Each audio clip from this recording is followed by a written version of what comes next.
Arcadiology, episode 29, featuring Willow. Join us as we uncover artifacts from the arcades. My name is Brad. My co-hosts are Sky. Hey. Kyle. Saw dudes. And Jordan. I just wanted to match you that time. Tried to catch me. I tried to time it perfectly, and I think I did a great job. It's pretty good. I mean, I almost thought it was me talking again. It was just that echo in your mic that we couldn't figure out. Yeah, good job, John. John. Well, you're getting people Wait, what's your name? What's your There's name a U in there. My internet name or my name? Oh, My government? John or... Jordan. It's John with a U. Thank you very much. I thought it was June. Oh, get out of here, dude. I used to have a name tag when I worked at Best Buy that said John on it, and so many people would actually say June, and it drove me nuts. Alright, well, how about you guys? I'm ready to talk about some video games. So, what else you guys playing besides our arcade game tonight? I've still been stuck on playing Deadlock, that MOBA I was playing last time. Okay. I actually haven't had too much time to play it this week, but they just came out with a ranked playlist. This game's like still in alpha, so everything's, kind of all in testing. But they have ranked out now, so I unfortunately haven't had time to play any ranked matches. So I'll probably do that maybe even after the pod. Try to get some ranked in, see where I land. But yeah, that's about it. Just playing that. You got a consistent group of people you play with, or are you just kind of going with randoms? Well, if you're playing like the public matches, then like you can team up, and I'll usually play with like Marky and his cousin Brandon, a couple of those guys. Donnie as well plays with us. But in their ranked mode, currently as they just came out with it, you can only go in solo. Oh, okay. Yeah, so it'll be there's 6 guys on a team, and all 6 of you will be solo players versus another team of 6 solo players. Forcing you to get your individual skill in there and see how you actually do. Yeah, I think it's like their first iteration of ranked. They kind of just want you to go in, just be one guy without like full comm teams and stuff like that, and just kind of see how everything performs. Get in there and be yourself. Yep, just be you, dude. Sky, you playing anything else? No, I haven't played anything new. I've been bouncing back and forth between playing Dragon Nest and just chilling, pretty much. Okay. I have to jump on every so often. I hit the level cap, which I don't know if it's ever going to increase, but it's 99 right now. So now I'm just trying to grind some gear out so I can start doing like the big dungeon raids and all that. That was Dragon Quest, you said? Or I'm sorry, Dragon Nest. Okay. Yeah. Dragon Nest. There was Dragon Court you were playing too, right? Dragon Court. Oh, that was an old school game. My boy loves dragons. It's still going, man. Didn't you talk about that before, or did I mix that up with something else? Yeah. They brought it back. Some other yeah. dude has it right now, I guess. So he updates it whenever he can. But I think they just updated it again, so it's still going pretty strong. Pretty cool little point and click game. Really old school. Most people might not like it. You just click on pictures, but I think it's fun. Yeah, it's a cool game. I was trying to get back into it. I think there was like an unofficial app on iPhone. I tried messing with that, but it was kind of weird, so I just kind of got out. But I do want to get back into it and try it again. Hey, man, it's going tough. You start playing with me. Might have to. Jordan, you going to play any Dragon games with us, or what's up with you? No Dragon games, man. Okay. And I gotta be honest, man. Since the last recording we've done, I very literally mean it when I say I have not played a single video game of any sort other than this episode's game. I feel like every day, man, I'm coming home from work. We're already kind of getting into the bottom end of Christmas time numbers here. So it's been a rough week or two of work, and I'm kind of just getting home, man, and I'm slumping. I'm too tired to even pick up a controller of any sort. I'm just watching football. We'll go rock climbing on our climbing days, and besides for that, dude, I'm just chilling hard. Dude, I'm in the mood to play something here soon, so I don't know what it's going to be yet, but next episode I'll definitely have an answer because I just want to get back into it again, man. Fair enough. Well, I was actually off work all last week of vacation week. Didn't go on vacation, just kind of chilled home. So I was playing a lot of games. Oh, yeah. Played some of my Halloween games, got those in. I got Castlevania Symphony of the Night, played that a little bit. Yes. Oh, this is the best time of year to play. I'm not going to play it the whole way through right now, but just kind of hop in and get it, listen to the music, kill some werewolves, that kind of stuff. Dude, I love that game. Oh, yeah. That and Zombies Ate My Neighbors. Those are my two go-to around like November and October. played those for a little bit. Nothing too crazy on them. Just dipped in a few levels here and there. But the game I mostly been playing is an MMO. A few episodes back, I was telling you guys I wanted to get into an MMO, so I actually stumbled upon one that recently just came out. It's called Throne and Liberty. Were any of you guys checking it out? I mentioned it, but I didn't really know if you guys ever played it. Nope. No, I know what it is. I've seen a little bit on it, but I've not played it myself. I think I heard you guys talking about it, but I never checked it out. Yeah, well, it's free to play. It's on Xbox, PlayStation, PC. But I'm having a lot of fun with it. It's so much fun. I haven't played an MMO in so long, so I don't even know what they're like anymore. The things that I'm doing, to me, it's like, whoa, this is crazy in an MMO, but it might just be standard now. You get to pick 2 different weapons. So I think there's 5 different weapons in the game, and each one you can like specialize in. They each have their own skill tree, so you can combine them like their skill trees. So my guy has a wand and a greatsword, so I can like heal in the middle of using like my greatsword attack. So you have like 2 different skill trees you specialize in, and you can mix it all together. So it makes the builds really fun. And I don't know, it has like an action RPG kind of feeling, because I'm used to MMOs. You just stand there and just click, and like, you know, if you kill it, you kill it. If not, you're gonna die. But has like a parry system. You can like time your dodges. You can actually jump and stuff, and they have like this cool thing where like whenever you dash, your character like morphs into like a different animal. We can get like different things you unlock. You like turn into like a werewolf.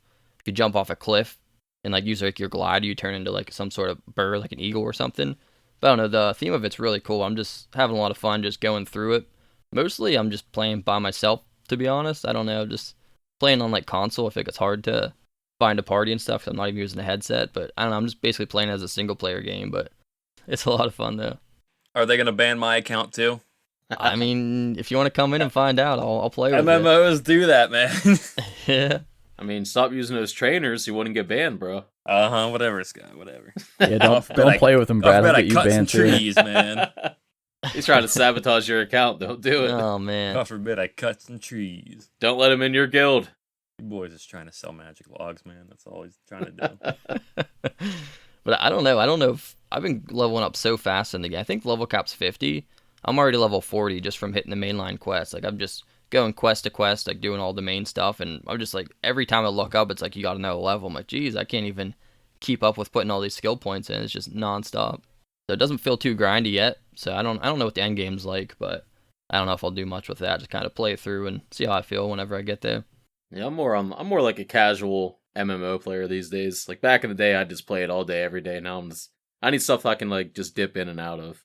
Any MMO, if you want to be like on the top end, obviously you got to dedicate your life to it, but it's Yeah. it's playable just hopping in like I am. Like I said, I'm not really even playing with anyone. I joined a guild just because one of my quests was to join a guild. So it's like, all right, I'm just going to spam every guild until someone accepts me, and then got that quest done, and I'm going back to soloing on my own. I just don't ever want to get stuck on my Diablo 2 loop ever again. Oh no. Dude, my life was over when I played that game. That's a dangerous place to be, dude. I barely Yeah. survived that game. All right, guys. Well, that was it for me. Anything else before we hop into our game this week? No, sir. Let's hop in. Let's do it. Don't hop, jump. We're hopping, we're jumping, we're sliding, we're grinding into Willow.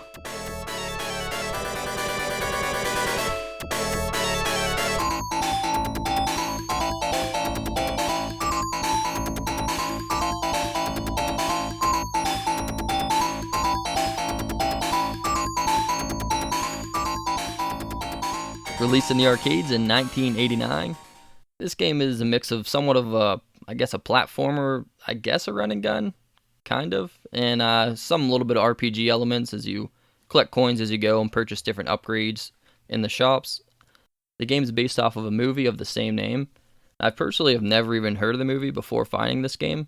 I did check out the trailer just to see what it was, and judging by the trailer, it feels like they nailed the gameplay. Like, everything they do in that trailer happens in this game pretty much. Have you guys watched the movie or even know about it? No, man, I really thought about trying to find a way to watch it before we did this episode, but that was a thought I had last night. By then, I didn't have enough time because I think it's about a 2-hour movie. So maybe I'll watch it at some point and kind of compare the two, but not yet. I definitely haven't seen it. I'm pretty sure I haven't even heard of that title. What about you, Scott? Pretty sure I saw it a long time ago, but I forgot about it. But I know Emily loves that movie, so we probably watched it like 2 or 3 times, like since we've been together, because she loves it so much. That's sick. I've seen it a couple times now. Does it compare to the game at all from your recollection? I know the dude, what's his name, Mad Mardigan. Mad Mardigan. Yeah. Like he just straight up Val Kilmer. Yeah, it's Val just Kilmer. They just straight up put Val Kilmer in like a pixelated form. Like that's the same dude. Like, so the characters look just like the people in the movie. I don't remember what the point of the movie was. I think maybe I don't know if he's trying to save like a baby or something like that. I can't remember. That's what the game is about. That's all they talked about in this game. Is that it? Yeah. But yeah, it definitely looks like it. Like they just turned the movie into a game. It's pretty cool. Yeah, they actually released 2 different games called Willow. They're both based off the movie, but one's for the NES, which is like a top-down action RPG, kind of like the original Zeldas, that kind of style of game. Ah. And then, of course, the one we played, which is the arcade one. It reminded me of Mega Twins a bit. I feel like a little bit better structured Mega Twins. Anyone else get that vibe? Oh, man, it's been so long since we played it, but yeah, I could see that. It was like a Mega Twins that actually made sense. Yeah, exactly. A better Twins. Yeah. I can't remember what year that came out, but they seem like a lot of similar things in that, like with like the upgrades and the attacks. What was that, Jordan? I'm on it. 1990. Okay, so this was out a year Came before. out 89, yeah. Okay. Well, they did it better a year earlier because I thought this was much better than Mega Twins, in my opinion. Who made Mega Twins? Do we remember? I believe it was Capcom. They made Was it Mega Man, still Mega Capcom? Twins. I think so. Pretty sure, yeah. Yeah, Capcom. So yeah, I mean, made by the same company and everything. So there you go. I mean, that's why there's some similarities there. But one of the more unique things with this game is how you switch between 2 different characters. You start off stage 1 as Willow, and then you switch between Mad Mardigan for specific stages. And Willow is more magic focused with all ranged attacks, while Mad Mardigan, he's a warrior and mostly just use melee. And they each get their own upgrades at the shops, so you have to like buy them individually. So you're forced to use both of them. Which character did you guys like better overall? Definitely Willow. Definitely Willow. Yeah, Willow shreds. Absolutely, dude. The ranged attack, the magic is super strong. He's also he's short. He's a very short guy, so he has a smaller hitbox. It's easy to kind of just duck underneath of attacks. Like Willow all day. Although, I mean, it's good to put some money into Mad Mardigan too. I made a mistake when I played. I went full Willow, thinking I could just play him all the time. And nah, some levels you're forced to play the other guy, and I got wrecked. Dude, you never go full Willow. Everyone knows that. Yeah, because when you're forced to use him, if you have him stock, it's definitely rough. He's super weak if it's like you're on his base weapon. But the thing that's cool with him is his attacks. He's only melee while Willow has ranged. But the small benefit of being melee is he can also block projectiles. So if people were shooting arrows and stuff at you, you can kind of slice them to get them away from you. I mean, it still wasn't as good as Willow's magic, but he had some little benefit, I guess. And he also has a small range attack if you charge his sword, but it takes kind of a while. But if you charge the whole way up and launch it, it shoots a little bit of projectile. Doesn't go very far, but it does help you a little bit. Well, since you guys liked Willow's magic, I guess we'll hop into that with, there's 6 different upgrades in the shop, each one costing more than the last, of course. You can only buy them in the order. Like, it's so you can't, like, save up and buy the best one. You got to kind of go through and slowly progress. There were 6 different ones. Did you guys have one in particular that you like to use? So what's the next to last magic? It's like something bomb related. I think its maximum charge attack is pretty sick. Oh, you're the one that has like a giant explosion out of both sides of you, pretty much? Yeah, I thought that was pretty cool. Now, I do really like how in this game compared to, I don't remember if it was Cross Swords or D&D, where you could just kind of save up all your money for the best one. I kind of prefer it this way, where you can only buy the next upgrade at a time, because then I don't feel like I need to save my money and go through a portion of the game with the worst attack. So I did really enjoy that.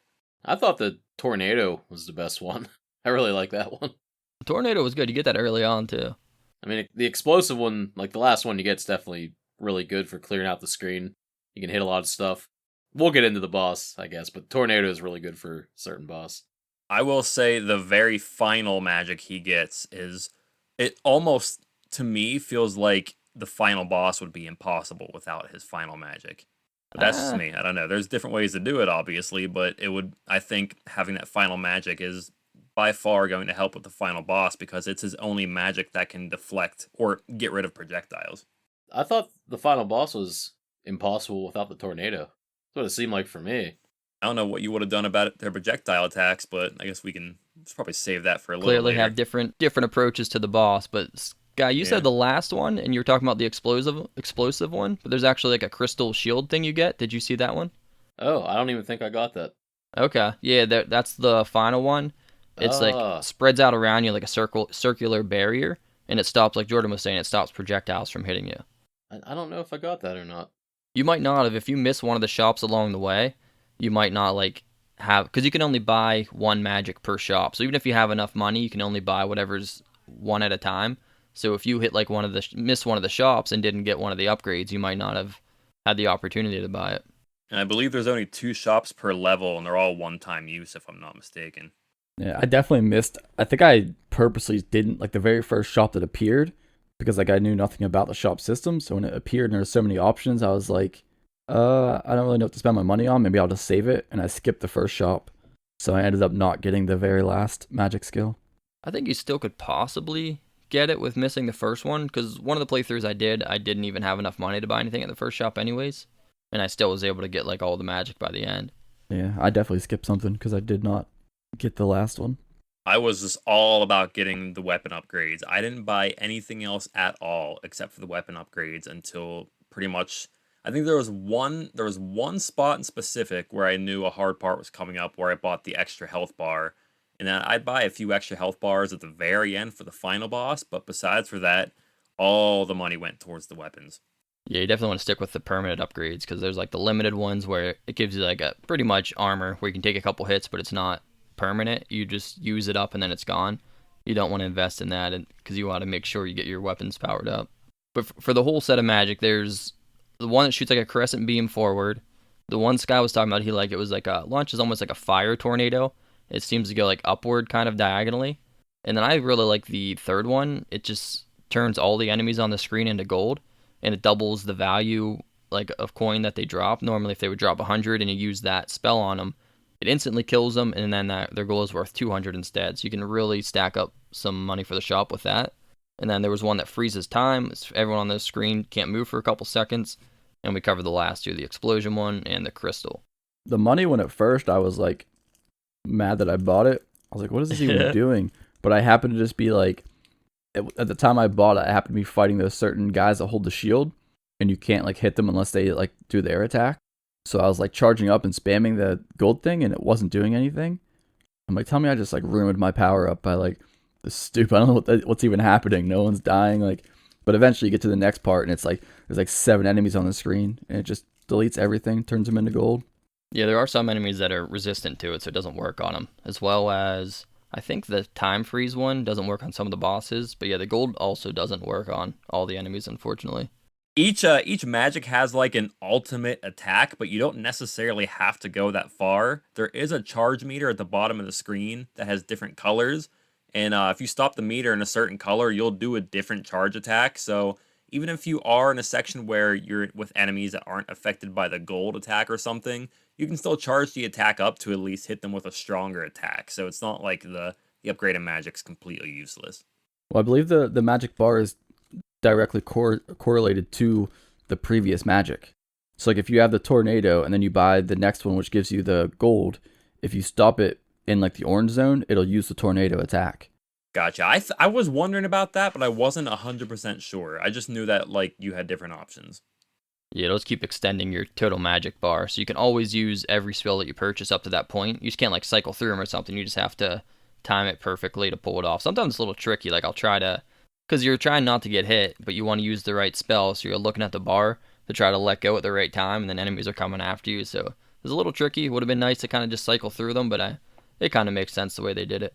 I almost felt like I was like kind of against you. It was kind of hard to focus on that and like try not to get hit, but also use the magic you want to use. Definitely, yeah, I got tagged a lot trying to just, because you're just staring at the bar, because some of the higher skills are like, spells are super precise. You only get like 1 or 2 notches to release the button, and if you don't, then you're going to use the wrong one. So I think I got screwed over. I think when I bought the gold, I wish I didn't even buy the gold magic when I got it, because I was like fighting the whole time trying to use the tornado before it, and like threw me off when I got that thing, because I wanted to, every time I attack something, I want to full charge it. And I was like, oh wait, I have to I gotta hold it and count in like 2 seconds, then let it go to get my tornado out or something.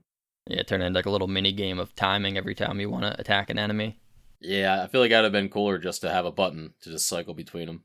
For the rest of the controls, obviously you can jump, which you actually have some nice control in the air, which is nice. So it's not like the last game we played, Ghosts and Goblins, where you jump and you're static exactly where you're going every time. You have a decent amount of control on this. If you hold it up, you can jump really high. There's like ledges. If you jump up to them, you can pull your character pulls himself up onto them. Obviously, you can crouch and you can slide across the ground, and you can drop down through platforms. And you start the game with 3 HP, and you can get a maximum of 6, I believe. Did you guys all max out your HP? I think you can go past 6, because of the video I'm watching right now, the guy is like 9.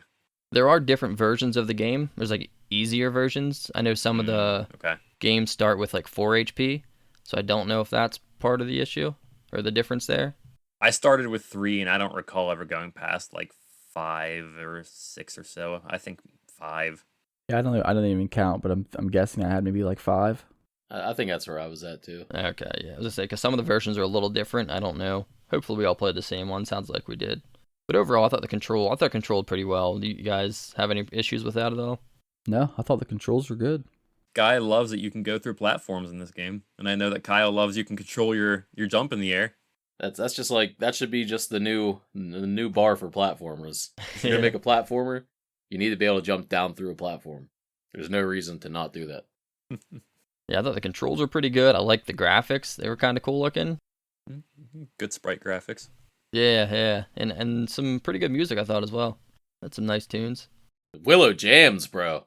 Yeah, I did read someone say online that this music feels much more like Mega Man music, and like playing it again after that, I see it. I feel like the music's not super fitting for the game, but it doesn't mean it doesn't rock hard. I mean, it's still good.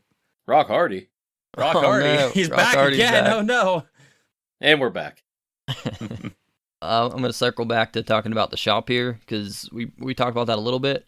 So any enemy you kill drops coins. Some of them only give you like 1. I don't really know why. It seems kind of pointless. But other ones will give you like 200. I think there might even be like 1,000 drop on some of like the chests and stuff. And obviously use those in the shop. There's like this little owl with like a wizard outfit, and that's how you get into the shop. You just walk into him. But how we were saying, you switch between 2 different characters. You can only buy the upgrade for the character that you have. So if you have a bunch of money and you're trying to buy like Willow's next spell, but you're using Mad Mardigan, you can't buy his spell. So that kind of annoyed me, because there were certain times where I'm trying to use my money so I can progress through like the spells and everything, but it won't let you do it unless you're using that character. Yeah. Yeah, there were definitely times where I was like really wanting to get the next power up for Willow, but I couldn't because I was playing the other guy. But also, before we get too far past the controls, did you guys know there was a slide? Yeah, Brad did mention that too. Oh, okay. I didn't hear the slide part. Yeah, I use it a little bit. Sometimes I'd be trying to slide, but it's the same button press, like you hold it down and jump. It's the same thing that makes you drop down through a platform. So sometimes I'm trying to slide, but then I just drop down like through a platform and land on the guy. So that kind of sucked. Yeah. I never really used it at all. That slide was clutch. Yeah, I use it like towards like the very end, like the last boss or so. I think I use that when you're fighting the dragon, and then that like when you're playing Mad Mardigan, you fight that warrior chick or whatever. Okay. Yeah. I thought the slide was She like, rips. super useful with her. Well, let's hop into some of anything you guys want to talk about. The stages, we'll do stages and enemies, then we'll move into the boss battles. So anything in the stages that stuck out to you, or any ones in particular you want to talk about? I could tell you the enemies I hated. I think there were 2 of them. The one when you first encounter the guys that throw the bombs at you. Oh my god. The Those grenade guys. Yeah, dude. At first they I was suck. like, the bomb is so weird that he like throws it at you in like an arc. It blows up, and then it shoots like 4 rocks out, like two to the left, 2 to the right, and like just these little pebbles come out. And if those hit you, those also hurt you. So it's like you have to find this weird like space between either being super far away from the guy if the stage allows it, or you have to be like right up against him to try to like dodge the bomb and the little rocks that come out of it. And then the guy also takes what seems like too many hits to kill. So there were times where like I just ran past this guy if I could. So that guy was super annoying. I always got right up beside him as close as I could, because for some reason it seems like whenever you do that, instead of throwing the little grenades, he kind of just jumps up and down for a while then until you kill him. So that's how I always took care of them. I noticed that happened to me once. I didn't know if that was repeatable. I was like, why is this idiot just jumping up and down? So I killed him. I didn't realize it was because I was standing right beside him, but that would have been nice to know the whole way through. It seemed like they took forever to actually kill, too. Yeah, they were tough. Super spongy. Like, I think I tried to just skip as many as I could. Yeah, I definitely skipped some. I think the first time I fought that guy, he took so long to kill, and I think he ended up like killing me because I wasn't sure what was going on with his bombs and why these like I was dodging the bomb, but I didn't realize these pebbles were coming out and those were killing me. And so like he took so long the first time that I was like, can I even kill this guy? Like, am I supposed to just run past him? So that guy sucked. And then the first time you encountered the shield guys, those guys were a little annoying as well. Oh, Sergeant Claw is what they're called. Yeah, you can only attack them when they would throw their like little mace thing at you. And then there was like a timing to it. It's like I felt like you could only, just the way the levels were laid out, you could only like consistently get hits when they do the high attack because you can duck it. But if they do like the low attack, you have to like either jump over it or like jump backwards, and sometimes you wouldn't get your attack in. So they were kind of annoying. Dude, that guy felt like a mini boss. Yeah, he was the first time you fought him. I thought he was the boss. Yeah, you jump on that he's on like a little island by himself. The first time you see him, he is a mini boss. Yeah, you just have to fight him on that island, just you and him. I'm like, dude, this is taking forever to kill this guy. Yeah, because I tried to skip it. Like, he killed me a couple times, and I was like, all right, I'm just going to like get past this guy, I think. And so I just run past him, and then there's like water behind him, and you can see like a platform in the distance. But like I tried to make the jump, and you just definitely cannot make that jump. And I was like, okay, so I have to kill this guy. It's like, I guess this is the boss, because nowhere else are you like kind of locked into like having to kill a certain guy. Yeah. But no, I eventually killed him, and then I just like kept moving on with the level, and I was like, okay, that was weird. Yeah, at that point in the game, you don't have the firepower to just destroy that guy yet. Like, he's actually a challenge. You're definitely pretty underpowered until you get some of the better upgrades. Yeah. We're talking about stages. This is a platforming game, as we said. I'd say for the most part, the platforming isn't too crazy. I think there's maybe 3 spots in specific I can think of where it is pretty crazy. There's on stage 1 or 2, or no, it's stage 3, I believe. There are these rock pillars that are, there's 1 or 2 in specific that are very, very gapped out, and you have to jump just right to make that. And they're very tiny platforms. You're also being attacked by birds at that same time. Then there's 2 separate times. It's either stage 5 and stage 6, or it's 2 times on stage 6. There's the one where you're controlling, what's his name, the sword guy, Mad Mardigan. There's the one time where you're controlling him, and you have to jump across these very small stone platforms over top of spikes, but those platforms go in and out, and you're being shot by archers at the same time. And then there's the very end of stage 6, right before the final boss, where you're controlling Willow. That platforming aspect isn't quite as dangerous, but the jumps are just enormous, and there's a lot of times where you have to kind of just space the jumps just right while you're evading the enemies.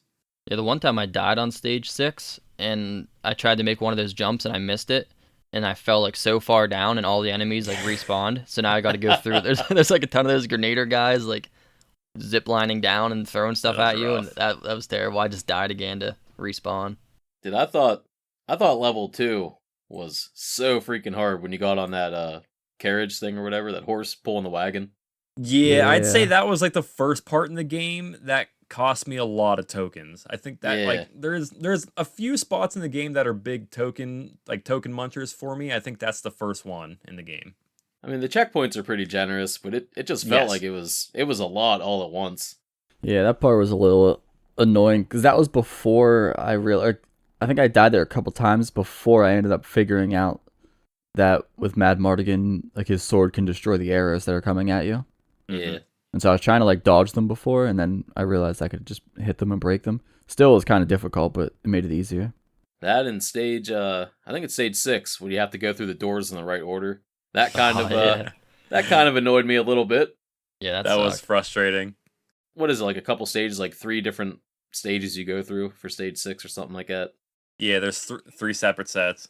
Yeah, you go to the end of the first level that you're on. There's like a couple doors, I think, so you pick one.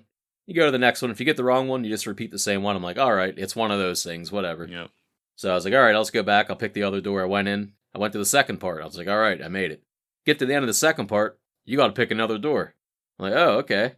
I picked the door, and I went back to the start of the second again. I was like, all right, I'm just going to repeat this one again. So I'll make progress. And I think there's one more set, I believe. And I got to the end of that, and I thought just if you chose the wrong door, you go back to the start of that current level. But the doors send you to a specific level. So I chose the wrong door and went all the way back to the very first part of that. Oh no. I was like, you gotta be kidding me, dude. Like, it's not just to the start of it. Like, if you pick this door, this one always sends you to level 1. If you pick this wrong door, you always go to level 2. So I got all the way to the last one, picked the wrong one, and had to do all 3 of them all over again. Yep. Dude, that's tough. I did that like twice. I don't think there's anything in the game that will tell you which one to pick. I think it's just guessing and guess, test, and revise. I mean, I thought buying the hints from that dude would like help you. Nah, they're all worthless. Yeah. Like, if you go to the shop and buy the information page, he just says like, "Hey, it's a maze. Find the right door." I'm like, okay. Yeah. I mean, if playing it now, it's easier because like I have the correct door order memorized. Do you have? You guys have them memorized now, or no? Because I know exactly which door now. Sure. Yeah, I know exactly which 3 doors you need now. I've done it enough times. I just number them. My numbers are just door 1, door 1, door 2. Also, I want to go back to the carriage part in stage 2 that you guys were talking about. I think one of the things I wanted to point out about that, so you're riding away from a lot of enemies who are on horseback, and those enemies will come close to you and then back away periodically. It's very tricky to find the correct range to hit those guys because you can fall off the cart and die. So it's just, I think the worst part about that is trying to find that correct range. Either like they're not gonna hit you and you can reach them. I don't know. It's tricky to find that positioning. Yeah, that's a hard thing to throw at you on level 2. Yeah, it was. I was like, whoa, what is this, dude? Difficulty just ramped up insane right here. Yeah, you're on the cart. It's probably like maybe 30% of the screen if you're lucky, and it's moving back and forth, so you don't have a lot of control or much platforming. You're just like stuck in one little area, so if you fall off, it's instant death. Then they have these birds coming flying over your head that are also dropping rocks on your head trying to kill you, so it's just like they're coming at you from every direction, and you have nowhere to go. It definitely gives a little bit of a difficulty spike there. Yeah. And I believe there's 2 other parts in the game where you're kind of riding a vehicle that moves on its own. There's the end of, I want to say, stage 3, or the middle of stage 3, whenever Willow's riding the boat across the ocean. That part's really simple because you're being attacked by a lot of ranged enemies, but if you crouch, all of their attacks go right over top of Willow's little head. So if you crouch that entire boat ride, you're pretty much good. I thought it was kind of funny. You can just skip all that. Yeah, the fish that attack you are a bit of a problem, but still. But then there's also the part at the end of stage 4, which this one's just for fun. It's just the very end of stage 4 where you're just going for a little sled ride down the snowy mountain collecting coins. Then you kind of got a little comedic bit there. You hit a boulder and Mad Mardigan gets stuck in a snowball. It's funnier when you see it, but yeah, I thought that was a fun little thing to throw in there. I'm wondering if, now that you know that it's coming up, if you can actually jump that and dodge that part. I wasn't able to. I could never time it. Yeah, it got me every time. I'm not sure. It probably takes control of you at some point and just throws you into it. I don't know. But on stage 3, the one part Jordan was talking about with the like little pillars you jump on as the birds are coming overhead, if you like stay back right before you jump onto those pillars, you can keep moving left and right and it'll respawn those birds. Every time you kill one, you get 500 coins. So I sat there for like 3 credits just farming coins. By the time I got out of that section, I had like 8,000 coins there, so I was stacked. Yeah, I didn't do any of that. But I did farm a lot. Yeah, that spot you can really farm. Like some of the enemies, it seems like if you try to just wait for them to respawn, you get like 1 coin. So I guess it's stupid. They kind of prevented you from farming. But that bird section, dude, you can just grind that so much. Shortly after that, there's a shop. So that's right when I got there. Yeah. Then I was able to get the gold spell. So how you guys were saying like the fish section, I was turning all those fish into double coins and just snagging them all as I'm crouching across the sea. Wow. I got to go back and play this. For sure. If there was going to be a spot to farm coins, I guess that's going to be the place where the game thinks it's okay because you're on such a tiny platform that you can't really move around and get all the coins anyway. So maybe they think you'd kind of be wasting time doing so anyway, because the timer in this game can be a little rough sometimes. I mean, you can do it right before the pillars, like where there's like a long platform before you jump out to the pillar. Yeah, so I kind of hop back and forth to keep spawning more of them. I think the only time I had a problem with the timer was when I was fighting that warrior chick. And that's, like Kyle said, like, at first I thought I could just save money up, and I was just going to beef Willow up. But I was playing as Mad Mardigan, and I didn't buy his sword upgrade, because I was like, oh, I'm just going to buy Willow spells, and I'll just keep using him. Nope, I got into a boss fight with her, and I had the weakest sword, and I kept timing out trying to... I couldn't deal enough damage fast enough, like, even when I figured her out, it was cutting down to, like, the seconds, and I kept timing out on her. I was like, dude, now I have to go back and buy an upgrade, like, I gotta restart. Yeah, I was definitely waiting until we got the boss talk to talk about her, because she ain't no scrub. Okay, anything else about the stages before we do move into that then? Is that pretty much it? Off the top of my head. I don't think there's too many standout stages other than, like, the last, like, stage 5, stage 6 with the tower, and then, like, the carriage ride thing. Yeah, well, there was one really frustrating part actually on stage 4. I think it's at the very beginning of it. You're Mad Mardigan going up the like a snowy hill, and there's like snowballs rolling down at you. Plus, there's one of those Grenader dudes, and he just constantly is just like backstepping the whole way up the hill. So it's so hard to dodge it. I eventually just got frustrated and just kept on sliding, and like took like so much damage where I almost died. And I got to the very top of the hill and just died, and it spawned there, and just skipped the rest of that section because that was so tough. I think the worst part of that hill is the birds that attack you from behind, though. They're fast. Yeah, they don't help, that's for sure. And as we move into the bosses, another thing with the gold magic, if you get a boss down to 1 HP and then you use that, it turns all of their coins that they drop into double as well. Because normally the gold magic, it doesn't hurt them, but if you use it on their last HP, it does kill them and it doubles all the gold. So that was on stage 3 whenever I first got that. So whenever I fought the boss there at the end, I used it on him, and I had like 13,000 gold by the time I moved into the next stage. How'd you figure that out? Or you just got lucky? I just got lucky and did it, yeah.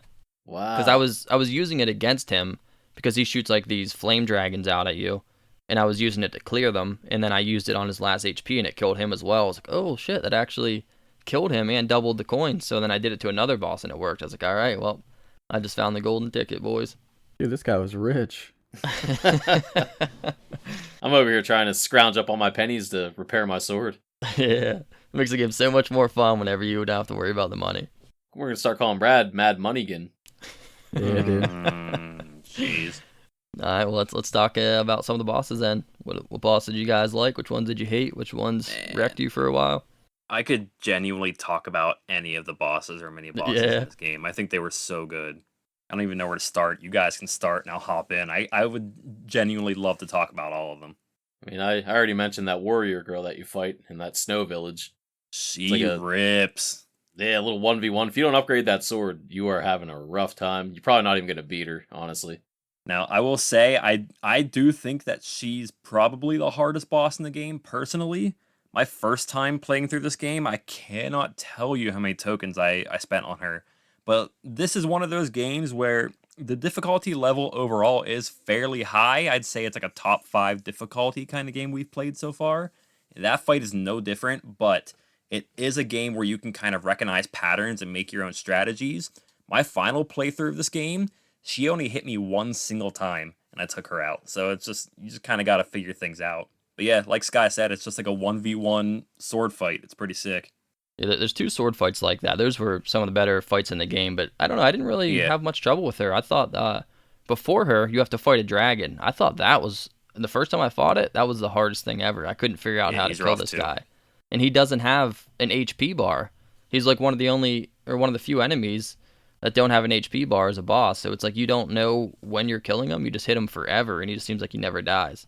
So by the time I got through that, and then I got to fight this girl at the top of the hill, I'm like, bitch, I just slayed a dragon. Like, I just wrecked her, dude. Like, she had no chance. They were both tough. I don't know. That dragon's something, too. I think, overall, the dragon, I think you can kind of bait him, though. I mean, you kind of just have to do, like, the power jump to get high enough to reach him, slash him once or twice, or, hit him with a charge attack. And then I think if you kind of, like, follow him around and space yourself out just the right way, you can kind of bait his flame breath and then get away from it in time and just keep doing that over and over again. It's a tough fight, but I think it's one that if you're willing to be patient with it, then it's not all that bad. That's all it is. It's patience. You have to have patience for that fight or you're going to die. Yep. 100%.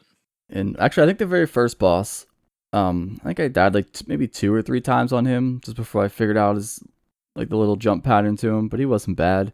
You're talking about like the big wolf? Yeah, the very first one. Devil that Dog. wasn't that bad. What was the next guy? The Stage 2 actually didn't have a boss. That one ended with the cart ride. So then you go to stage 3. So it's kind of weird. That flying Stage wizard. 3 is the wizard. He sucked. Oh, the flying wizard. I thought he was easy. I killed him first try. Damn. And then I got to that dragon you guys were talking about. I killed the dragon first try. I don't even think that thing hit me. What? And now I got to this sword girl though. I can't remember if I died to her once, and then I had to fight her a second time maybe. So I was just using like just charge attacks so I could stay out of her range. And then so I did like as best I could until she eventually like I think she jumped like right on top of me one time and hit me once. And as soon as she like did that, I was already like with her. And if you get hit in this game, you have like a few seconds of like invulnerability. So when she jumped on me and hit me, I knew I was invulnerable. So I just ducked and just kept spamming auto attack as fast as I could. And then I just killed her outright. He just brute forced it. So yeah, I felt like it was all pretty simple. I'm not stopping.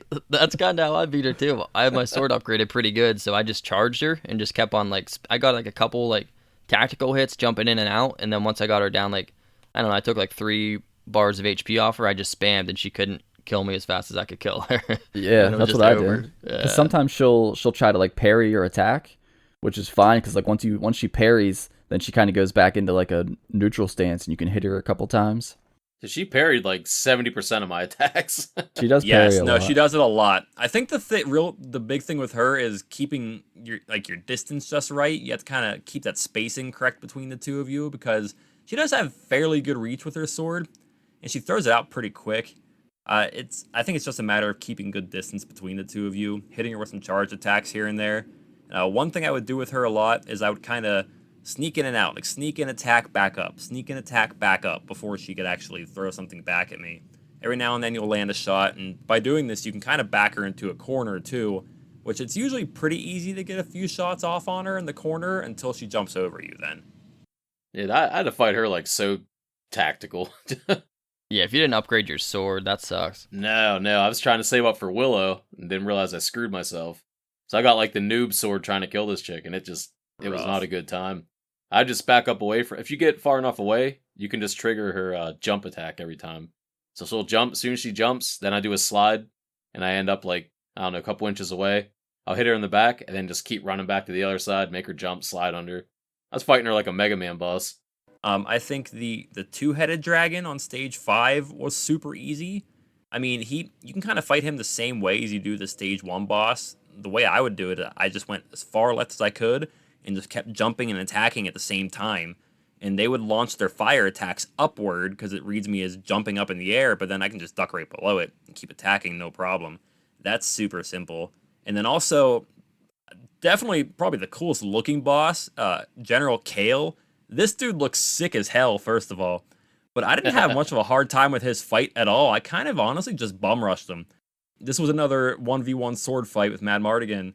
And genuinely, I would just go up to him and just spam the sword attack. And like Kyle said, you have some, invulnerability for a while there. And you can pretty much just outpace him that way. You'll pretty much just take him out if you just spam that attack for a little while. Did you have your sword maxed out at that point? I think the first 1 or 2 playthroughs I did, on the third one I did not, and I still managed to make it work eventually. So yeah, if you're maxed out, you can also just brute force him, and it's not too bad. But it's still a fun fight, just like the other warrior fight. Yeah, I do. Like I said, I'll give this dude props though, because he looks cool as hell. He's got like this sick like skull mask. It looks totally dope. Yeah, that two-headed brontosaurus looking dude, I timed out on him also. Really? Man. Yeah. Man. Who did you use? Because no problems. That stage you can actually use Willow or Mad Mardigan. So if you I think I chose Mad Mardigan first. Oh, no. I just could not. Oh, man. Dude, I didn't know what I was up against, boys. Come on. Yeah, that's rough, dude. Always choose Willow, man. I mean, I wanted to play the swordsman. I was like, dude, I'm going to be Yeah. a warrior, run up, slash some faces. No, that was not the level for that guy.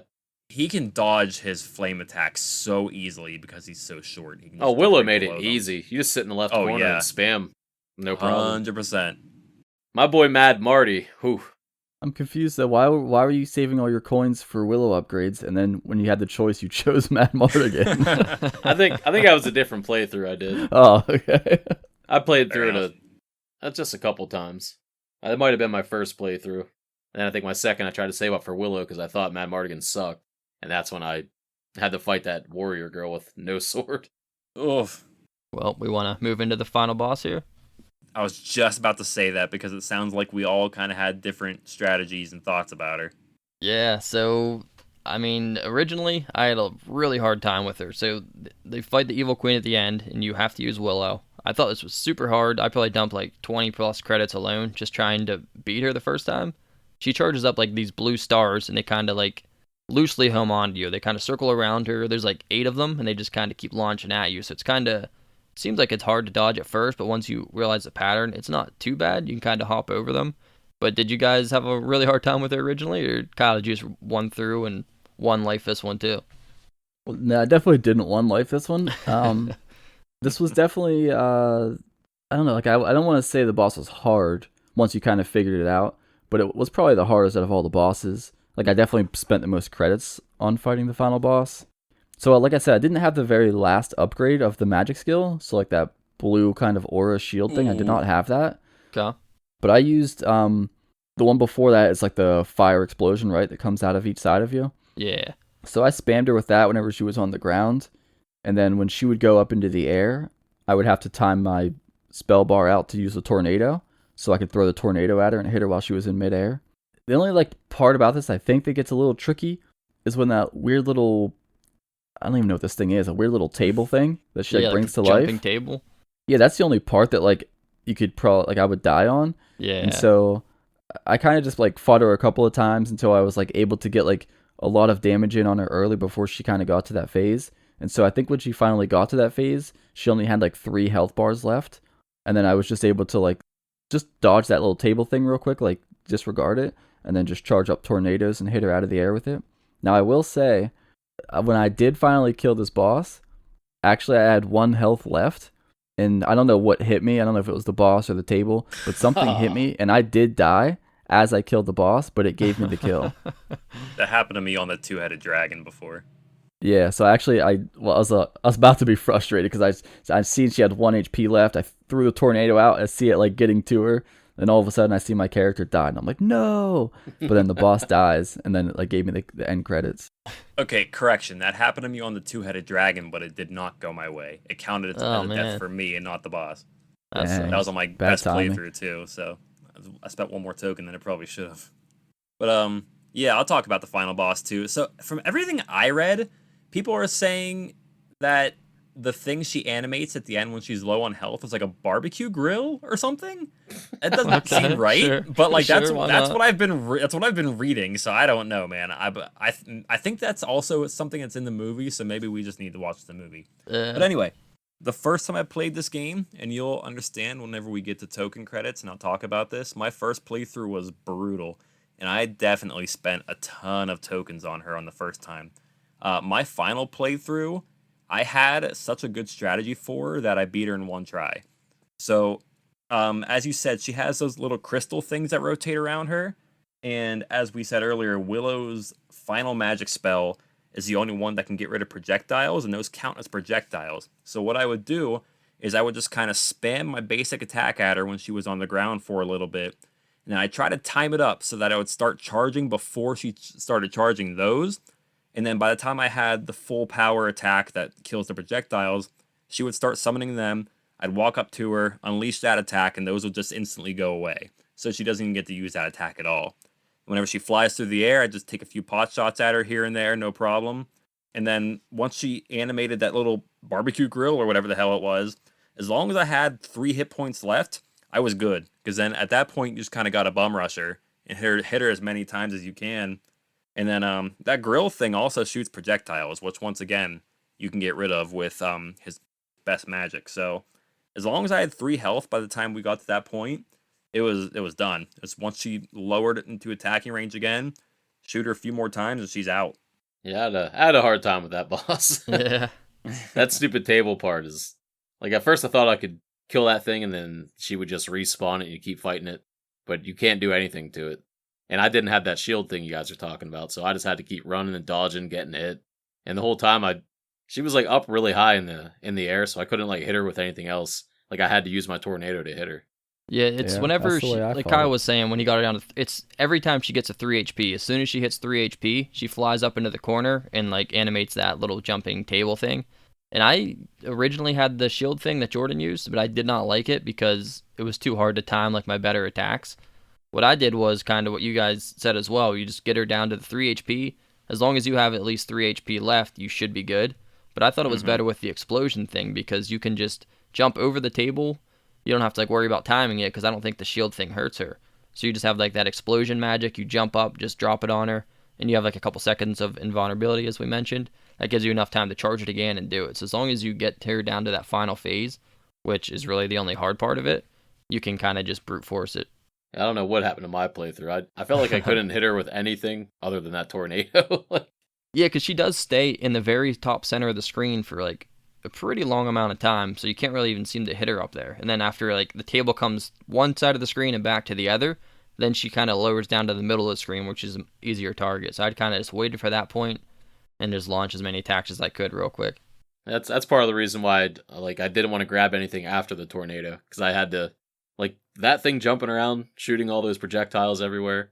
You can't hurt it, and you also have to like time your certain magic spell to use. I was like, dude, this is too much to focus right now. Yeah. So what, did you go to the end of the game with just the tornado? No. Oh, okay. I wish I would have went back and, like, after I finally beat it, I was like, man, I wish I just would have got the tornado and not bought anything else. I think it upgrades like your regular magic too, so you might have been in a pretty rough position if you only had that upgrade. Yeah, I probably made that way more difficult than it was supposed to be. Alrighty, let's get down to it and see how many credits it took each of us to finish this game. Sky, you want to start it off? Yeah. Honestly, I feel like I might have done the worst on this game out of all this. Oh man, what'd you do? I didn't give it a ton of playthroughs. I wanted to play the game more. I liked the game. I wanted to play it more. But I think I was just still burnt out after grinding Ghosts and Goblins. Yeah. I was kind of done with video games for like, the last week or so after that. I was like, So much as I like this game, I just couldn't bring myself to put that much time into it to get better at it. So I just took whatever I got, which was 18 tokens. That's not bad. Kyle, how about you? Well, I can confirm Skylar wasn't the worst. Alright. This just in. Oh. I obviously only played this game one time. Big surprise. And it's also funny that when Brad texted earlier, and he said it's a text message that said something about he'd be surprised if I played this game like before 2 hours before the podcast. Yeah. Now, when he sent that text, it was like 6 o'clock, and I played my playthrough at 7 o'clock. Exactly 2 hours. So exactly 2 hours before the podcast. Oh, man. Of course. So, yeah. So I did it 2 hours before the pod, one playthrough. It took me 34 credits. I mean, that was better than my first run, so there's that. My first run, I did it in 38, and that's whenever I swear I spent like probably 12 on the dragon, and then about 20 on the final boss there. So that was pretty rough. But I ended up playing it 4 times. My best run, I got it down to 12. Nice, bro. Yeah, I could have gotten it lower. Like, if I play some games, usually when I get like my best run, I'll play it like back to back because you can kind of memorize stuff. Each one of my plays were like individual.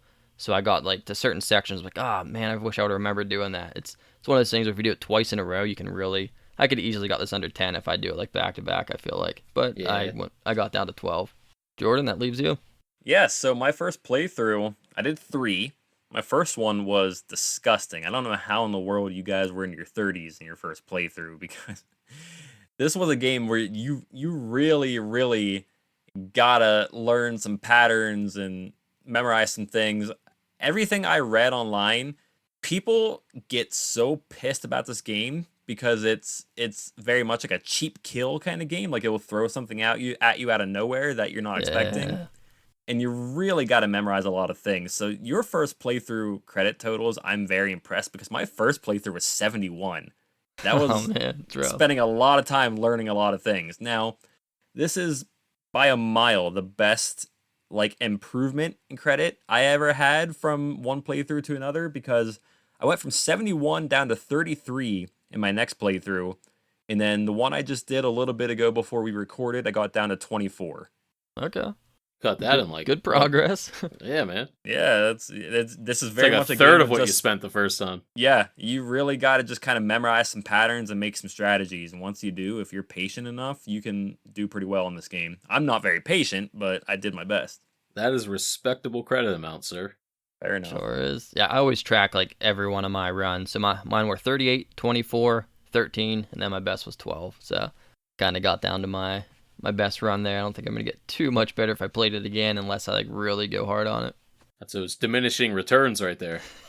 After about 3, you're good. I'm pretty confident I could get lower. It's just a matter of if I want to do it one more time or not. Hey, I'm telling you, stage 3, farm the birds, and you'll thank me later. That's fair. I mean, I usually found good ways to get money anyway, but I could definitely do it on 1 credit. I just don't feel like it, you know. that's yeah, that's fair, man. That's fair. All right, we'll put a rating on this one then. I couldn't go with anything too creative. We're just going with the final boss. She has 23 HP, so we'll just use that for a rating. And I'm giving this a 15 out of 23. I thought it was pretty fun once you get the hang of it, but up until that point, it's kind of annoying. Like Jordan was saying, there's definitely some cheap deaths that you can't really even predict. It's one of those things where unless you know what's going to happen, you're going to take damage or die.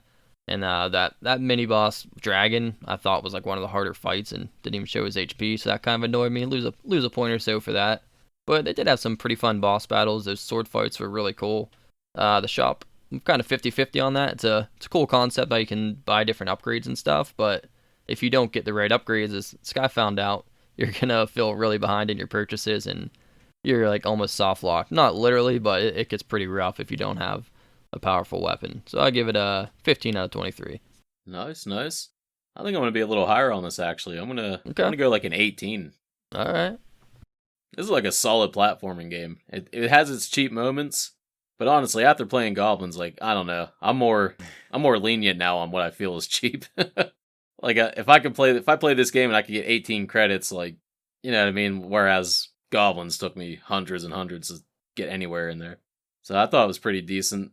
There actually is a little bit of platforming on it. The magic, I didn't really like the magic bar too much. I would have preferred like cycling through some spells, but it was kind of interesting. So it was still pretty cool. And the shop system was awesome. A lot of that stuff is worthless, like the stupid information page. Like you just buy it and the dude tells you the most obvious thing you already know. So I'm like, oh, thanks for stealing 50 gold from me, bro. Yeah, it's cool. You can switch between the characters. They're both super useful. But that's if you try to save your money up and you end up skipping a shop, that's going to be rough, which I definitely found out. It has its little cheap arcade moments like level 6, you know what I mean? Picking the wrong door, going back to the beginning, all that crap. But even still, like the game wasn't really that long, honestly. So, I don't know. I thought it was pretty decent. I think it's a solid platformer.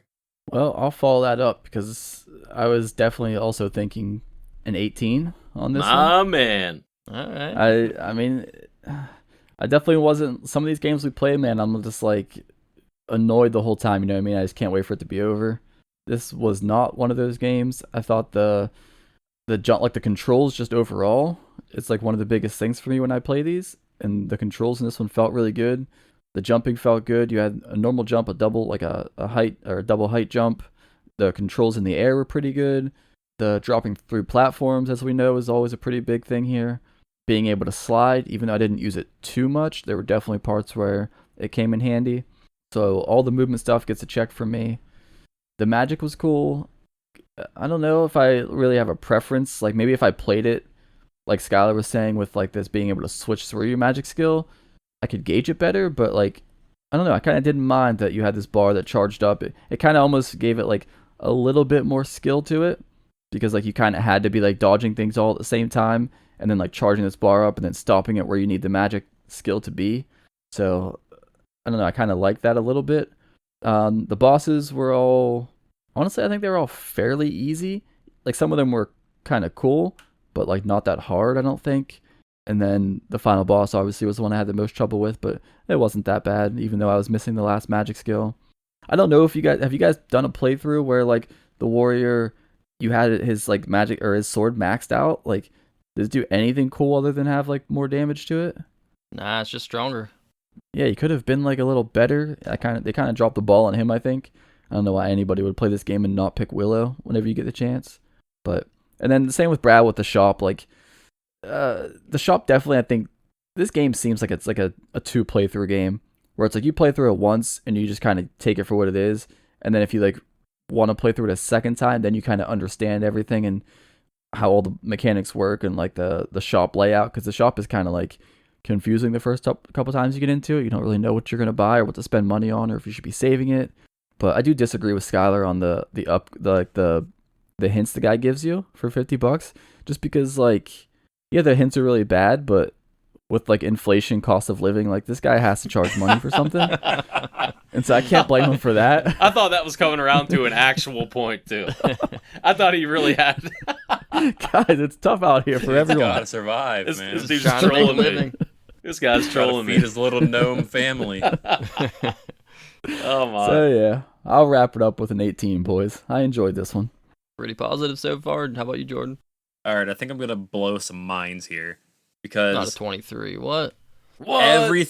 everything about this game says that this is not the kind of game I should like.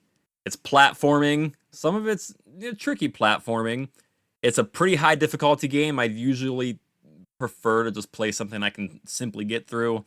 It's a game that requires a lot of patience and figuring stuff out. Once again, I'm not the most patient person. Everything about this game says I shouldn't like it, and I fuck with this game so hard. I love this game so much. This is like one of the only ones I really wanted to keep playing more and more. I don't know if it was just because it's so satisfying finally figuring out a strategy that works. I don't know. It feels super smooth. The strategies, I think, are super solid. I think the bosses are some of the best boss fights we've had since we started the show. I think it looks great. I mean, I don't know. I just think everything about this game is super fun, and I kind of want to watch the movie now. Even though I think it was like a bad movie. I don't even think it did that well, but I still want to watch it. No, it's a good movie, bro. Check it out. All right, bring it over. We'll have movie night. Until then, I'm gonna give this game a 20 out of 23. Okay, all right. I respect it. You were hyping that up like that was a 24 out of 23. Nah, dude, nothing can get a perfect score from me. I don't know what it would take for that.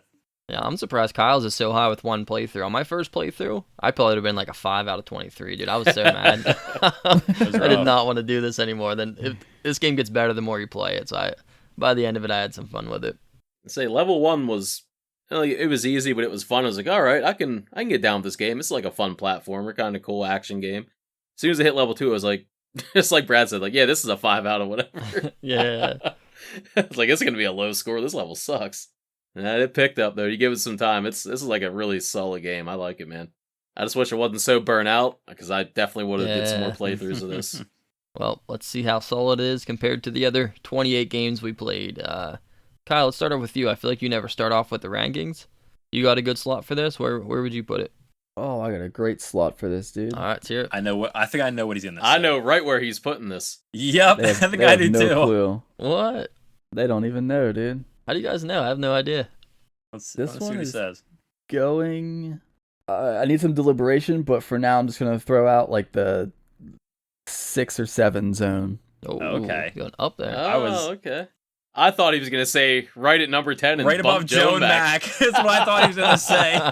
Well, you're not wrong. It is going above Joe and Mac. Oh, But man. honestly, man, I'm right there with him. I kind of figured I'd have to fight for this a little bit, but I'm either right above or below Bucky O'Hare, personally. Scott? I don't know which, man. but it's one of them. Immediately, I'm definitely in top 10, I think, for this game. I could see it around like, I don't know, 6, 7, or 8. I could see it somewhere in the lower range of the top 10 there. I'm on board. I'm cool with 6 through 8. That seems to be the general consensus. I really like Outzone though, man. I really hate Outzone, man. That was such a legit game, man. I hated that game so much. Me and you probably like Outzone. Well, I probably like Outzone more than this guy might, but Jordan hated it, so might give a little edge towards the top, considering Kyle's putting it up there too. Kind of make it a little more balanced on the top end here. I could see it. Either right at 7, under Bucky, or put it right above Bucky. Kyle, you're the Bucky O'Hare guy of the crew. You think it goes above or below Bucky? Oh man, this is tough. Yeah, that was the hardest part for me to decide too. That's another thing. Like Bucky's, I think you mentioned it last episode. Like, it's not really a game you'll play again, but you can still like appreciate it, and like it's still a good game. It's just not one of your favorites. You know what I mean? For sure. Now, obviously, it's been a while since I've played Bucky, so to remember like all the nuances of it is tough. But from what I remember, I kind of want to say this probably goes just below Bucky O'Hare. I just think in this one, like I said, I only did one playthrough 2 hours before the pod, and like I beat the whole thing with like 34 credits. That like 3 of the bosses I like one credited, like they all seemed easy even on the first playthrough. So I didn't, and then like I don't know, I'm kind of comparing the fact that like there's 2 characters in this game, but like de facto 1 character because like nobody cares about the other guy. He could have been better. Bucky had 4 characters and were like all different and like could all be useful and could be played. They were all pretty good. I think I'm just gonna settle with Bucky. Bucky stays at 6, and then this one goes at 7. It's okay with Solid me. reasoning. I'm cool with that. Sky, you like that? Yeah, I can do that. Can do that. I mean, Outzone's questionable, but going above that. But either one, I like them both, so I'm not gonna complain either way. We locking that in there, guys? No other pushes before we. Wow, is this the first time we agreed on something within like 2 minutes? Pretty quick. I thought I was gonna have to. I thought I was gonna have to fight for that. I genuinely thought I was gonna have to. Now, if you guys wanna get into a fight, I think this should go above Turtles. You want to start, Jordan? You want to start a fight? Okay. I guess it has to go above Bucky then. I mean, I just gotta say something though, boys, about this list. I mean, I know you guys are all probably gonna disagree with me, and you guys love it, but I don't know why Alien Syndrome is number 1. I agree. I don't know why Alien I don't get is it. number 1. I don't know why you guys put it there. Nobody ever listens to me. I feel like it's 3 versus 1 here all the time. I don't get it. I don't get it, boys. I did not have fun with that one. You guys just vote me off the island and you leave it at number 1, and I'm getting sick of it. Get it out. This was a nice, quick, easy ranking. Now here comes all the controversy. Oh boy, here we go. Let's just lock it in there. Then we got Bucky O'Hare at 6, Willow at 7, and Outzone at 8. And we got Jordan at Trivia. Take it away, Jordan. We got Jordan at Trivia. Take it away, Jordan. Leading the way on the leaderboard. Junebug. Take it away, John. It's not June. Get out of here. Go home, Sky. Sky, you're leading the way with 53 points. Brad has 43. Kyle has 38. All right, boys. So we know all about this game right now. What we don't know much about is the film that the game is based on. So tonight, trivia, all 3 questions are going to be based around the film as opposed to the game. So question number 1. The story of Willow was written by what legendary filmmaker? A. George Lucas. B. Steven Spielberg. C. James Cameron. Oh man, I'm gonna say Spielberg. Okay. I'm going with A. It's Lucas. Okay. Yeah, I'm going Lucas. And the correct answer is Mr. George Lucas. Really? Star Wars guy? Yes, sir. Star Wars guy. Wow. Okay. I believe the director was Ron Howard of the movie. And George Lucas wrote Willow. Question number 2. What Willow antagonist was named after a film critic who at the time had never given any George Lucas film a positive review? A. Bavmorda. B. Sorsha. C. General Kale. I'm just going to go with A again. We'll take A. Okay. I'm going B. Okay. I think I'm gonna go with C. Well, Sky, you're going to get it. The answer is General Kale with his nice little skull mask and everything. Woo. So yeah, General Kale was named after film critic Pauline Kael, who was notorious for giving scathing reviews to popular and acclaimed films.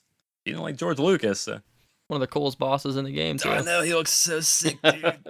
But apparently she said she was flattered and amused by the homage. And let's wrap it up then with question number 3. So you guys will recall in stages 1 and 2, there was a small blue dog-like enemy. Those are called, I've seen either death dogs or devil dogs. But anyway, the question for number 3. The death dogs or devil dogs were actually what breed of dog in rubber masks and costumes in the film? A. Rottweilers. B. Pit bulls. C. Dobermans. I don't even know what they look like in the movie, but we'll just go with C. Yeah, it's a wild guess, but I was going to go C as well. All right. Sky? Yeah, let's go C. All right, the correct answer is A. Rottweilers. Sorry, boys. Ooh. That means you all get 1 correct today. Sky, you're going up to 54. Still leading the way, of course. Brad, you're at 44. Kyle, you were creeping close to the 40s there at 39. That will wrap it up for Willow Trivia. Willow Film Trivia. Let me be specific. Alrighty, guys. That means we finally get to play our next episode, our first ever standard, classic fighting game. Unless you count Mega Man. You call Mega Man a fighting game? I don't think so. I mean, that Mega Man specific was kind of a fighting game. I don't see it. I mean, I guess you're like a little one-on-one battle, but I would never consider that a fighting game. That's Nah, you can't do combos or anything, man. Fair enough. Classic fighting. I mean, it has fighting elements, but we're playing the real fighting game next episode because we're playing Street Fighter 2.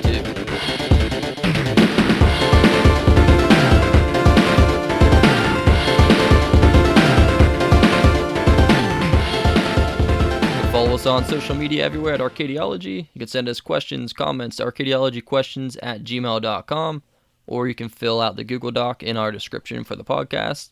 And we actually have an email to read today. We got one from Mike from the Old Switcheroo, and it reads, "Hello, my name is Mr. Schnrub, and I come from a podcast far away."